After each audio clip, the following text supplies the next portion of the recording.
Ça va commencer dans 3, 2, 1. Binge audio. The question is, the moment has come. The rules have to be changed. Everything needs to change. Everything. Mes très chers amis, à Seillan cet été, un village du Var, les habitants devaient consommer 150 litres d'eau maximum par jour à cause de la sécheresse. Si vous dépassiez cette limite, la mairie réduisait votre débit d'eau. Je rappelle qu'il est illégal de couper l'alimentation en eau d'une habitation. À votre avis, qui dépassait la limite des 150 litres ? Les villas somptueuses, avec piscine et végétation luxuriante à entretenir. Notamment une, où aurait même séjourné Lady Di selon la légende, qui utilisait 23 000 litres d'eau par jour. 23 000 ! Notamment pour pouvoir arroser son jardin exotique. C'est le maire lui-même qui a dû venir réduire le compteur d'eau car les techniciens du service étaient terrorisés. Ces derniers se faisaient régulièrement recevoir à coups de jets de tomates par les propriétaires des villas. Moi, c'est quand j'ai lu cet article dans Le Monde qui relatait ce qui se passait à Seillan cet été que j'ai eu un moment de climate truth awareness, comme ils disent dans le jargon, de sursaut de vérité climatique. Si nous n'agissons pas, je me suis dit, une minorité de personnes extrêmement riches vont s'accaparer les ressources naturelles et laisser périr les autres sans scrupule. C'est déjà ce qui se passe à l'échelle planétaire, vous allez me dire, mais de le constater avec l'histoire de ce village à petite échelle dans mon pays, ça m'a forcé à ouvrir les yeux. It now depends on us. Mais je vais quand même être tout à fait transparente. Je suis absolument pas objective en ce qui concerne le sujet que nous traitons aujourd'hui. Je suis jamais vraiment objective pour ceux qui connaissent le podcast, mais là, c'est pire.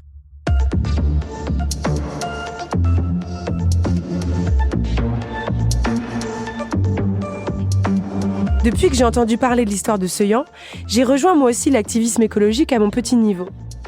J'ai participé au blocage du périphérique le 11 novembre avec Dernière Rénovation et j'ai rejoint un groupe autonome qui dégonfle les pneus de SUV la nuit. Je vous le dis pour être totalement transparent, pour vous dire d'où je parle. Parce que l'urgence de la situation m'est apparue comme tellement brûlante qu'il fallait absolument que je fasse quelque chose. Autre chose que parler dans un micro. Mais est-ce que c'est la meilleure stratégie ? Jeter de la soupe, bloquer les périphes, est-ce que cela peut vraiment avoir une influence politique ? La désobéissance civile a-t-elle déjà obtenu des victoires dans l'histoire ? Y a-t-il un risque de se mettre les Français à dos ? La désobéissance civile est-elle notre dernière chance pour sauver notre planète ? The real power belongs to the people.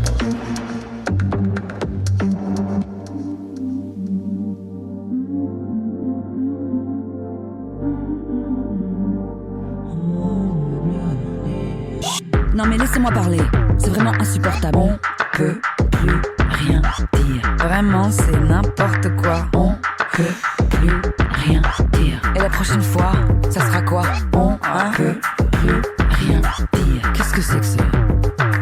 On peut plus rien. On peut plus rien dire. On peut plus rien dire. On va le dire quand même. Faut-il jeter de la soupe sur les tableaux ? Avec moi cette semaine pour essayer de répondre à cette question et échanger sur ce sujet, Loïc. Loïc, salut. Salut. Tu es citoyen soutenant Dernière Rénovation. On te connaît notamment parce que tu es rentré sur la pelouse du match de foot PSG-OM le 16 octobre pour essayer de t'attacher à la cage des buts. Loïc, je précise que je t'appelle par ton prénom, non pas par mépris, mais parce que c'est comme ça que le veut la tradition militante. À nos côtés aussi Paloma Maurice. Salut Paloma. Salut. Tu es journaliste spécialiste de l'écologie chez nos amis de Blast. Et Manuel Cerveza-Marsal, bonjour. Bonjour. Tu es sociologue, auteur de Résister, petite histoire des luttes contemporaines, paru en septembre 2022, et de Désobéir en démocratie. Ma première question, elle est pour toi, Loïc. Est-ce que tu peux nous expliquer ce qui se passe en ce moment ? Jet de soupe, blocage, interruption de spectacle. Qui organise toutes ces actions et dans quel but ? Ouais, bien sûr. Merci de nous avoir invités sur ce podcast. Je viens parler au nom de la campagne de résistance civile Dernière Rénovation. C'est une campagne de résistance civile française qui est née en avril 2022, en même temps que le réseau du même nom, A22, pour avril 2022, qui regroupe 11 pays qui sont tous simultanément entrés en résistance civile avec des campagnes et des modes d'action que tu viens de citer. Donc des choses assez choquantes parfois, troublantes ou qui peuvent sembler déranger les populations, comme les blocages d'autoroutes, sans parler aussi des interventions sur les événements sportifs. Et en fait, on fait tout ça parce qu'on a l'impression que tous les autres moyens ont été éprouvés et ne marchent plus.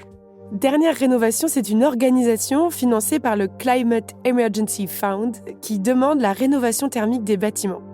Le secteur du bâtiment représente en effet à peu près 20% des émissions de gaz à effet de serre du pays et les passoires thermiques coûtent une fortune à chauffer, contraignant certaines Françaises ou certains Français à devoir choisir entre manger et se chauffer.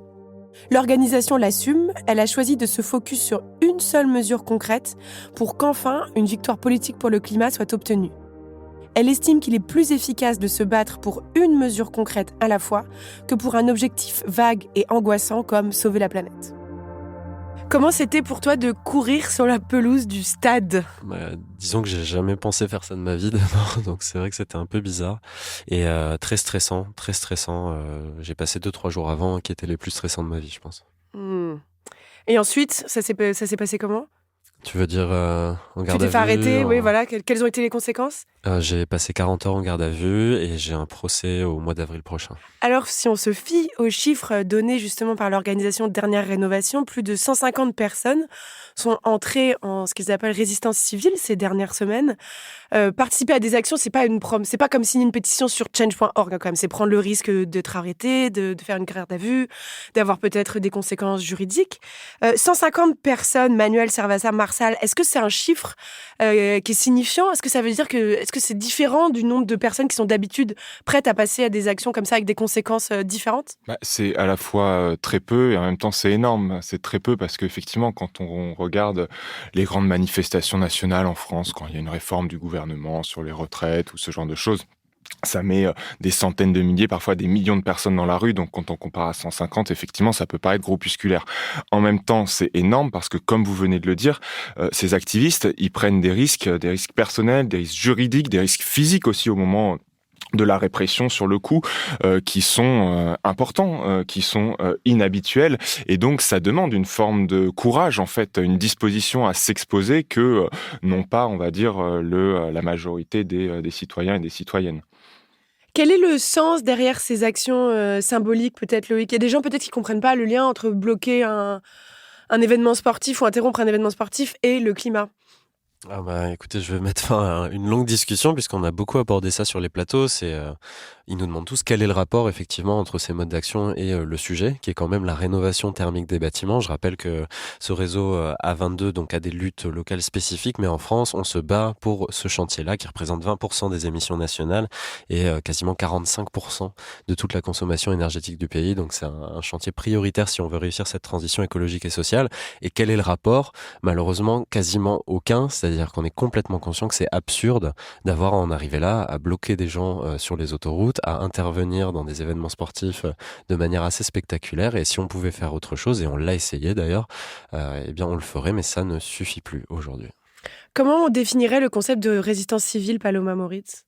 Ouais, alors on parle à la fois de désobéissance civile et de résistance civile, bon voilà. Mais la désobéissance civile, il y a plusieurs penseurs, notamment Henry David Thoreau, qui en sont à l'origine et qui lui, par exemple, à la base, avait fait de la prison parce qu'il avait refusé de payer ses impôts aux États-Unis parce qu'il ne voulait pas participer à la machine coloniale, mais aussi aux guerres qui avaient lieu à l'époque.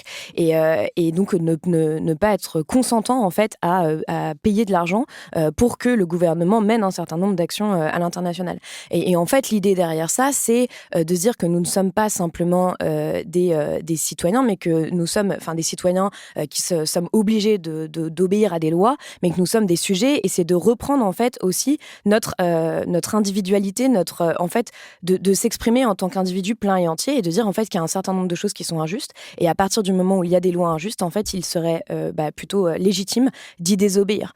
Et ce qui est intéressant, en fait, c'est de voir voir que de plus en plus, il y a des personnes partout en France et dans le monde qui se disent qu'elles sont légitimes justement à désobéir parce que tous les autres moyens d'alerter, d'essayer de pousser à des actions ambitieuses face à l'urgence écologique n'ont pas réussi. Et ce qui est fou, c'est aussi de voir à quel point ça va vite. C'est-à-dire que moi, j'ai pas mal de gens qui m'écrivent en me disant j'ai commencé à participer à la désobéissance civile juste après avoir regardé tes vidéos et à l'époque et avant, je ne savais pas qu'il y avait une urgence écologique. Et en fait, on voit aujourd'hui qu'il y a aussi un moyen, il y a tellement un panel de possibilités parce qu'en faire de la désobéissance civile, ça peut recouvrir tellement de choses différentes. Et donc, il y a plein de gens qui passent ce cap beaucoup plus vite qu'avant, alors qu'il y a quelques années, potentiellement, on allait se mettre à faire du zéro déchet, quoi. Donc, ça montre aussi que l'urgence est de plus en plus forte, que la tension est de plus en plus forte et que les rapports de force, en fait, sont aussi de plus en plus importants. Et c'est, d'une certaine manière, plutôt une bonne chose. À quel moment on peut estimer que les mobilisations traditionnelles comme les grandes manifestations ont cessé d'avoir un impact sur les gouvernements, sur les politiques, Manuel ? Ça, c'est des choses qu'on observe sur le temps long, en réalité, qui se jouent tout au long du XXe siècle. On voit, par exemple, la grève. C'était le grand mode de contestation dans la seconde moitié du XXe siècle. Et il y a des données qui sont compilées par le ministère du Travail depuis le lendemain de la Seconde Guerre mondiale et qui nous montrent, en fait, qu'en 60 ans, le nombre de journées de grève en France chaque année a été divisé par 10. On pourrait dire la même chose du taux de syndicalisation. Les manifestations, c'est pas le cas. Les manifestations, vous avez de plus en plus, les chiffres. La réforme des retraites, par exemple, il y avait des millions de personnes dans la rue. Ouais. Et c'est intéressant parce qu'il y a eu jusqu'à 3 millions de personnes dans la rue, par exemple, c'était entre 2 et 3 millions lors de la réforme El Khomri. Donc là, c'était sur le droit du travail en 2016. Et ça n'a pas fait reculer le gouvernement avec 3 millions de personnes dans la rue. Alors qu'il y a une vingtaine d'années, en 95, 1 million de personnes dans la rue suffisait à mettre en échec le gouvernement, qui était à l'époque celui d'Alain Juppé, qui avait lui-même dit à l'époque, si 1 million de personnes descendent dans la rue, mon gouvernement ne résistera pas. Ça avait créé chez les manifestants une sorte d'émulation. Il y avait eu un Juppéton, il fallait atteindre le million. Et on voit aujourd'hui que les gouvernements mais ça va avec le tournant autoritaire et sécuritaire aussi, et néolibéral de l'État, sont de plus en plus résistants face à la voix du peuple. Et donc, du coup... C'est presque une conséquence, en fait, le développement de cette désobéissance. Oui, tout à fait. C'est une conséquence d'un constat qui est aujourd'hui de plus en plus partagé, mais j'ai envie de dire par les sociologues comme par les activistes, à savoir que les formes de contestation traditionnelles, donc la manifestation, donc la grève, mais aussi le vote, en fait, tout simplement, regardez la hausse de l'abstention, elle est liée à ce sentiment que voter, ça ne suffit plus. Et d'ailleurs, je me permets de rebondir là-dessus parce que tout à l'heure, Paloma citait Henry David Thoreau, qui est effectivement considéré comme l'un des précurseurs de la désobéissance civile. Et il avait cette très belle phrase, Henry David Thoreau. Il disait, ce qui compte, c'est pas le bulletin que vous déposez dans l'urne une fois tous les 5 ans, mais le citoyen que vous mettez dans la rue chaque matin en se levant. Et donc, si vous voulez, à travers cette phrase, c'était cette idée vraiment que voter, c'est une forme de dépossession, en fait, de notre pouvoir d'agir. C'est une forme de délégation, on s'en remet à d'autres, nos représentants, et alors peut-être qu'ils feront ce qu'on leur a demandé, mais peut-être pas. Donc en fait, voter pour une cause juste ou pour une cause environnementale, dit Thoreau, c'est ne rien faire pour la justice et pour l'environnement. La seule chose qui peut faire évoluer la situation, c'est d'agir, c'est l'action directe, comme on le disait à l'époque dans le vocable anarchiste. Ce que je trouve intéressant par exemple, il y a dans le livre d'un des stars de la désobéissance civile en ce moment, Andreas Malm, commence à botter un ou une pipeline, je ne sais plus si c'est masculin ou féminin, un pipeline. Il explique que le but aussi de ces actions, c'est de montrer que les choses peuvent perturber le business as usual, comme il dit, de montrer que comment ça se passe au jour le jour, c'est pas obligé. On peut perturber l'économie, on peut montrer que le fonctionnement du monde n'est pas une obligation. Et moi, je trouve, alors pour le coup, là, pour vous parler de ma petite expérience de bloqueuse, et c'est quelque chose qu'on ressent très fort dans son corps quand on met le pied sur le périph' et qu'on est là, ok, et qu'on voit qu'on arrive à quand même arrêter le flux de la circulation juste à une petite dizaine avec la force du groupe. C'est aussi une prise de conscience que on est à la fois très fragile et très puissant. On peut, si on est ensemble, faire bouger les choses. Et ça, j'ai trouvé que c'était une expérience particulièrement revigorante. Moi, ça m'a redonné confiance en l'action politique. Est-ce que c'est pareil pour toi, Loïc ? Est-ce que ça m'a redonné confiance dans l'action politique ? Je sais pas. Non, il y a une euphorie du collectif, je trouve. Absolument. C'est impressionnant. D'ailleurs, on le voit quand on passe des actions collectives, tu vois. Moi, j'ai commencé par un blocage d'autoroute comme toi, et puis après, j'ai aussi fait le Tour de France cet été, et ensuite cette action presque individuelle où on a des actions médiatiques où les gens vont un peu seuls. Et ça, c'est encore autre chose. Ouais, ça doit être encore plus dur. Ouais, il se passe quand même quelque chose. Mais on n'est jamais tout seul, parce que pour arriver tout seul sur un stade, pour arriver tout seul sur le terrain de Roland-Garros, comme l'a fait Alizé, hein, on a beaucoup entendu parler au printemps dernier, il y a 10, 20, 30 personnes derrière qui ont permis que ça soit possible. Donc le collectif, c'est d'une force incroyable, et j'ai même, avant d'arriver chez Dernière Innovation, participé au blocage de l'AG de Total à la salle Playel, et il y a une masse, en fait, on était 250, et on se sent presque protégé par cette masse. La preuve en est que c'est très pragmatiquement parlant, on est tellement nombreux que la police a limite la flemme de tous nous contrôler à la sortie, donc nous laisse partir sans contrôle. Donc on a presque, j'irai pas jusque là, mais une forme d'immunité par le nombre, parce qu'on est là, on montre qu'on est sérieux, qu'on est nombreux et motivés, et que, attention, faut pas venir trop nous embêter, parce que sinon on va ramener encore plus de copains dans la rue. Et puis, deuxième chose, c'est que s'ils nous emmènent dans des commissariats, et on le voit avec Dernière Rénovation, on sature très vite les capacités d'une ville même comme Paris. Donc ça, c'est assez impressionnant, tu as entièrement raison, on a un pouvoir démesuré par rapport à ce qu'on croit avoir entre nos mains.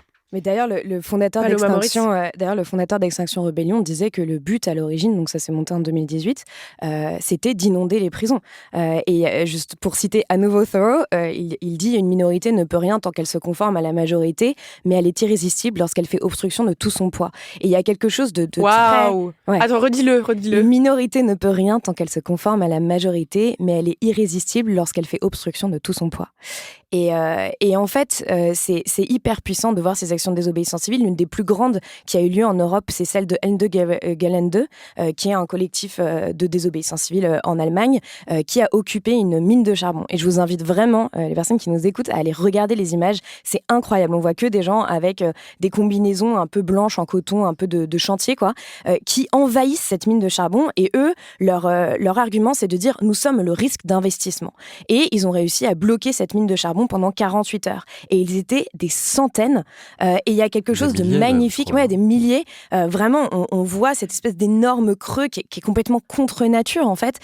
Et ces personnes qui essaient de reprendre leurs droits et qui disent, voilà, nous sommes la nature qui se défend, et qui sont au milieu de cette mine. Et c'est aussi hyper fort. Enfin, moi, j'ai vraiment pleuré en voyant ces images, de voir aussi la force de la répression, et de voir ces personnes qui se tiennent les unes attachées aux autres, parce que c'est aussi une des actions des désobéissance civile, c'est de s'attacher les uns aux autres pour ne pas pouvoir être évacués. Et quand on les voit être gazés à bout portant, c'est d'une violence inouïe. Mais on voit aussi que ça réussit, parce que de plus en plus, en fait, les industriels fossiles craignent ça. Et ça a été prouvé que, par exemple, les actions de désobéissance civile contre les industriels fossiles ont été celles qui ont le mieux fonctionné pour le moment. Tout à l'heure, tu citais un des préceptes de Extinction Rebellion qui est « Nous voulons saturer les commissariats ». Qu'est-ce que ça veut dire ? Ça veut dire que le fait de passer en garde à vue ou le fait d'être arrêté fait partie quelque part de la stratégie ? Oui, Manuel. alors effectivement, ça, c'est cette idée de saturer comme ça les prisons, c'était déjà présent chez Gandhi, chez Martin Luther King, il l'avait fait pendant Même le mouvement José des droits Bové, civiques, et puis José Bové, ça. c'est ça. Quand il y en a un qui se fait arrêter, en fait, arrivaient avec une liste et ils disaient nous aussi on veut être emprisonnés. et à un moment c'est juste plus possible, et ça montre l'absurdité qu'il y a à réprimer en fait des individus. Donc c'est une idée qui est assez ancienne. Chez quelque chose qui était très fort chez Martin Luther King, c'était de jouer comme ça stratégiquement avec la prison. En fait, il avait conscience de ce qu'il représentait pour le mouvement. C'était le leader, le tribun de ce mouvement. Il savait qu'en allant en prison, il avait conscience aussi de l'aura de sainteté presque qui entourait sa personne. Et ce qu'on observe de manière assez intéressante, c'est que c'est dans les moments de creux pour le mouvement des droits civiques que Martin Luther King fait systématiquement le choix de faire une action dont il est à peu près certain qu'elle va le conduire en prison, et que ça va susciter un émoi national et même international autour de cette figure du martyr, de l'innocent qu'on condamne injustement. Donc il y a aussi le fait de savoir ruser avec ça, en fait, et de savoir jouer tactique, en fait. Parce que parfois, on entend, et ça, c'est quelque chose qui me déplaît un peu chez certains théoriciens, philosophes de la désobéissance civile, on entend que pour que votre action soit légitime, il faut que vous en assumiez les conséquences pénales et que, donc, vous alliez de votre plein gré en prison. C'est une idée qui est en total décalage avec ce que professait Gandhi, ce que professait Martin Luther King et ce que professait Thoreau, qui n'ont jamais dit on a un devoir d'aller en prison. Il luttait contre des lois injustes, donc à partir du moment où on les met en prison, c'est tout aussi injuste. Il disait simplement, voilà, il y a un usage comme ça, parfois tactique ou stratégique, de la prison afin d'élargir le mouvement. Loïc ? Ouais, alors il faut quand même revenir un peu à la racine parce que là on parle de technique marketing, de stratégie, de concept autour de ces mouvements, mais le cœur, ce qui fait que moi et beaucoup d'autres on a fait ce qu'on a fait, c'est juste qu'on a peur pour nos proches et pour notre avenir proche là qui arrive. Donc c'est même pas, on se pose même pas la question de la prison, des procès, etc. C'est des conséquences qui découlent. On est conscient quand on y va que c'est un risque et on est conscient que c'est un risque quasi certain d'ailleurs, mais c'est pas du tout. En tout cas, mais vraiment, hein, on cherche pas une technique marketing ici. C'est juste et tous ici, j'imagine qu'on va sûrement être d'accord, c'est que dans 10 ans, on va avoir 1 milliard de personnes sur les routes, là, si on fait rien avec un scénario à plus 3 degrés d'ici quelques années. 1 milliard de personnes qui vont devoir se déplacer parce que des zones vont devenir inhabitables sur Terre, hein, c'est pour ça qu'on parle de 1 milliard. Et ça, c'est un domino, ça va venir jusqu'à chez nous en France et autres. Et moi, je suis convaincu, mais profondément, que dans 10 à 15 ans, il y aura plus assez à boire et à manger à Paris et dans plein de villes françaises. Et du coup, si on fait ça, c'est parce que il y a plus d'autre choix, là, c'est vraiment la panique. Et que aller en prison, avoir un procès, ce que tu veux, mais c'est rien par rapport à nous battre avec, mais vraiment jusqu'à la mort, pour essayer d'avoir suffisamment à boire pour protéger ses enfants, ses petits cousins, etc. D'ici quelques années à peine. Donc avant que ce soit des manipulations marketing, même si je sais que c'est pas ce que tu voulais dire. Non, mais il n'y a pas de spécifiquement. honte à avoir des stratégies politiques pour faire avancer ses idées. Hein. Moi, je pense qu'on n'est pas obligé de qualifier ça de Oui, mais marketing. ça découle. Il faut quand même être conscient que le facteur numéro 1 aujourd'hui, et on l'a dit, là, les gens s'éveillent. Hein, Paloma, tu le mentionnais, cet été, il y a eu plus de 11 000 morts du fait des températures. Il y a eu 2200 morts tous les ans du fait de la vie dans des passoires thermiques. Donc, on n'est plus dans les formes. Là, on est vraiment au bout, au bord de la falaise, et c'est un acte presque désespéré que d'aller sur la route et d'aller faire une action médiatique aujourd'hui. Jusqu'où tu serais prêt à aller, tu penses, Loïc, si, là, par exemple, les revendications de rénovation thermique n'étaient pas entendues? Est-ce que tu penses que le mouvement pourrait aller vers davantage de sabotage de biens matériels? Est-ce qu'il y a une possibilité d'escalade? Alors, je ne vais pas parler pour Dernière Rénovation, qui est un mouvement non violent pour le moment, et la stratégie se construit avec les autres membres. Mais moi, personnellement, j'irai jusqu'au bout parce que on est en train d'opposer nos formes d'action non violentes à une forme de violence étatique complètement banalisée aujourd'hui, où on a ces millions de morts qui s'annoncent même en France d'ici quelques années. Donc c'est horrible. On peut pas faire plus violent que ça. Donc nous, on est encore hyper raisonnable dans les formes d'action qu'on a aujourd'hui. Donc je pense qu'il y a encore beaucoup de marge effectivement pour évoluer vers une forme d'action plus proportionnelle. Alors moi, je pense jamais m'en prendre aux personnes, mais par contre, pourquoi pas envisager tout ce qui est non violemment nécessaire, mais ça inclut aussi des sabotages ou des choses comme ça pour changer la donne et que le gouvernement agisse maintenant. Alors, j'aimerais aborder une question peut-être qui est un peu délicate sur la question de qu'est-ce qui rend légitime le fait de se dire cette loi, je la trouve injuste. Il y avait une députée Renaissance sur un plateau télé qui disait qui décide de quelle action est juste pour avoir recours à la résistance civile? Qu'est-ce qu'on dirait si demain des manifestants anti-IVG allaient bloquer le périph'? Voilà, Maud Bréjon. Moi, je précise dans mon âme et conscience, je suis pas d'accord avec elle. Dans mon cœur, je suis là, mais non, ça n'a rien à voir. Mais faisons l'effort quand même de se pencher sur cette argumentation et d'essayer d'y répondre. Qu'est-ce qui différencie ces actions? Qu'est-ce qui est légitime de désobéir? Paloma Moritz. Je pense que ce qui est légitime de désobéir, c'est de se dire qu'aujourd'hui, le combat qui est mené par toutes les personnes qui font des actions de désobéissance civile ou qui alertent face à l'urgence écologique, c'est un combat pour la vie.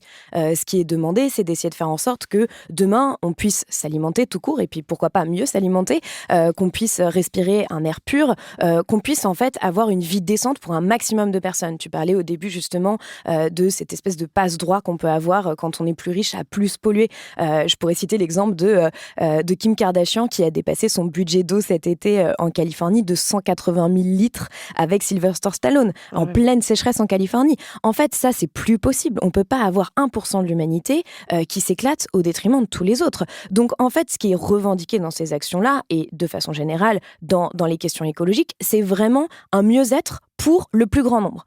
Donc, à partir de là, moi, je vois pas comment on peut ne pas être d'accord avec ça. Et je pense qu'il y a quelque chose à resituer, c'est sur justement cette question de la violence. On parle beaucoup de violence, on a parlé d'éco-terroristes en qualifiant ces militants, etc. C'est aussi un terme qu'a utilisé Maud Bréjon, d'ailleurs, sur ce plateau télé.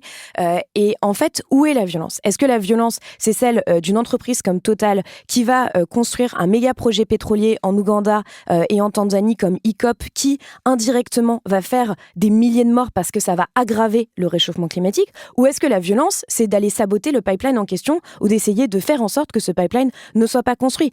Et en fait, aujourd'hui, c'est important aussi de replacer les choses comme ça. C'est-à-dire que si des personnes sont plus choquées par un jet de soupe de tomates sur la vitre d'un tableau, je pense que c'est important de le préciser, et c'est là où d'ailleurs les médias ont aussi un immense rôle à jouer, que Bien par sûr. Le fait que le GIEC nous dit il nous reste une toute petite fenêtre d'opportunité pour garder un avenir Je pense virable. qu'on est tous absolument C'est- d'accord c'est sur dingue. le degré d'urgence. Et je pense que je suis absolument d'accord avec vous, on est tous d'accord là-dessus.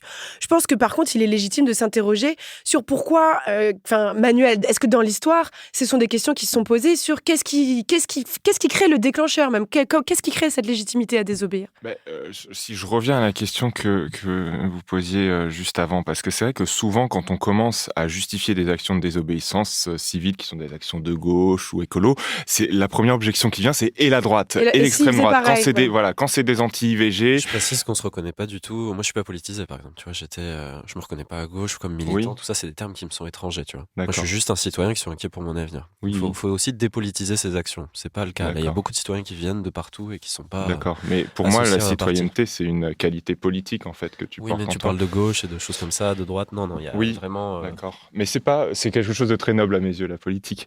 C'est pas, et c'est pas ce que font les élus, en fait. Les élus, ils font de la gestion, en fait, de l'ordre établi. Ils font pas de la politique. Toi, ce que tu fais à travers tes actions, je pense que c'est politique. Voilà. Ce que fait Emmanuel Macron, il gère l'état du monde. Mais ça, c'est de la police, c'est de la domination, mais c'est pas de la politique, pour qu'il y ait pas de malentendu entre Merci, nous. excuse-moi de l'interruption. Et non, mais c'est un point qui est important parce qu'effectivement, c'est vrai que pour moi, dans cet activisme, il y a une dimension politique, mais qui s'assume pas toujours comme telle, et ça transparaît un petit peu dans ton propos tout à l'heure quand on parlait de stratégie et que je disais oui, on peut jouer sur la prison.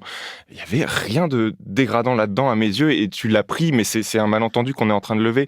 Tu as parlé que c'était du marketing, mais en fait il y a rien de mal en fait quand tu fais de la politique, et à nouveau c'est une chose noble à ruser un peu. On oublie de rappeler la première chose qui a amené à Martin Luther King et autres dans la rue. Et avant tout, je pense, c'est humain, c'est de l'émotion, c'est de la peur pour son avenir, avant d'être stratégique. Mais c'est pour ça que les féministes disent que l'intime est politique. C'est pas juste que qui fait la vaisselle, c'est politique. C'est que ce qui nous pousse à agir dans la société, dans le monde, dans l'espace public, c'est avant tout nos convictions, nos peurs, notre amour. Je pense qu'on est tous d'accord dans le fond. Mais j'aimerais quand même qu'on termine cette histoire d'IVG. Il y a un autre contre-exemple qui est souvent avancé. C'est OK, vous désobéissez, vous me dites cette loi elle est injuste. Mais qu'est-ce que vous faites demain si vous avez un exilé fiscal, voilà, je sais pas quoi, Bernard Arnault par exemple, qui lui décide d'aller planquer son argent en Suisse ou ailleurs, en disant bah oui, moi aussi je juge que ces impôts c'est injuste. Et bien la réponse à ça, et qui explique qu'il y a une désobéissance civile qui est légitime, c'est celle dont on parle depuis le début de cette émission. Il y en a une autre qui ne l'est pas, c'est celle de Bernard Arnault.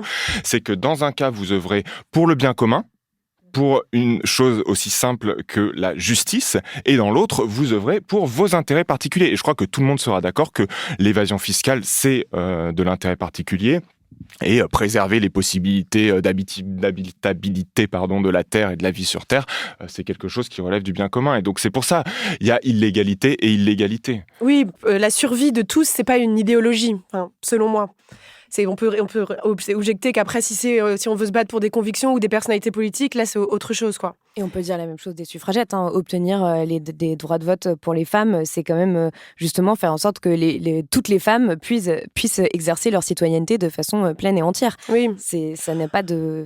Aujourd'hui, ça paraît peu de choses, les dégradations qui ont été occasionnées par les suffragettes, qui d'ailleurs, elle avait... c'était laquelle qui avait lacéré la Vénus. C'est Marie Richardson. Voilà, Marie Richardson. Et aujourd'hui, ça paraît bien peu de choses. C'est ces dégâts pour la noblesse de la cause. Donc... c'est fou. Et je pense que c'est exactement ce qu'on se dira, si on peut se le dire dans plusieurs... Et puis aujourd'hui, ça paraît complètement évident que, en tout cas, dans nos sociétés occidentales, je pense qu'il faut le rappeler quand même, que les femmes aient le droit de vote. Et il y a quand même une différence entre Marie Richardson, qui en 1914, à 25 ans, va lacérer de 7 coups de hache la Vénus au miroir de Milo, et le fait qu'à quelques mètres de là, des années plus tard, il y a eu un jet de soupe de tomates sur une vitre. Oui, on est d'accord. Et d'ailleurs, c'est assez fascinant parce que quand on va voir le tableau, il est complètement restauré et on ne voit presque rien. Il y a vraiment juste des mini traces. La Vénus, où on voit, il est encore plus beau, moi, je trouve. Oui, il est encore plus beau. On se souvient d'un membre de Extinction Rebellion qui avait tweeté en 2019, je ne sais pas si vous vous en souvenez, mais en tout cas, je vous l'apprends peut-être. Nous sommes ingénieurs, nous sommes avocats, nous sommes médecins, nous sommes tout le monde. Il est souvent reproché au mouvement de désobéissance civile d'être un peu blanc et bourgeois. Pourquoi, Paloma ? Alors, la question, c'est pourquoi ça leur est reproché et est-ce que c'est réel ? Moi, je n'ai pas connaissance, en tout cas, aujourd'hui, de travaux qui ont été menés sur la sociologie de ces mouvements de désobéissance civile et la proportion de blancs non blancs. C'est vrai qu'il y a quand même essentiellement des blancs. Ça, on peut le voir, en fait, quand on voit les images. Mais sur la sociologie, c'est assez intéressant. C'est-à-dire que moi, ça m'est arrivé de participer à des formations de désobéissance civile et aussi